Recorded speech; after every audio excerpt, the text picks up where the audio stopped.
It's hard to believe that this little blue piece of paper, less than 2 inches on each side, tore apart an empire. But in a way, that's what happened. Now, the Stamp Act of 1765 caused one of the first really significant rifts with Great Britain. The Stamp Act was literally a tax on paper.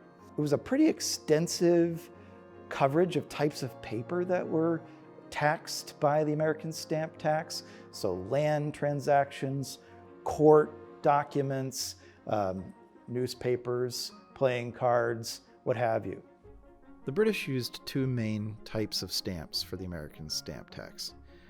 One was an embossed stamp, like this one, meaning that a pattern was pressed into the paper and it has a texture or a kind of elevated pattern.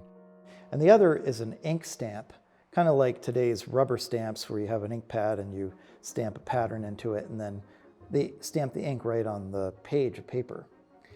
In 1765, the British imposed the American Stamp Act, and you can see this is one of those American Stamp Act stamps because it says America in a ribbon across the top above this crown. It also has the amount that this particular stamp cost, 2 shillings 6 pence. The Americans objected to this stamp because, because of the type of taxation or the way the stamp looked or anything like that. They objected because Parliament had adopted that Stamp Act and the Americans had no representation in Parliament, so they called the Stamp Act taxation without representation.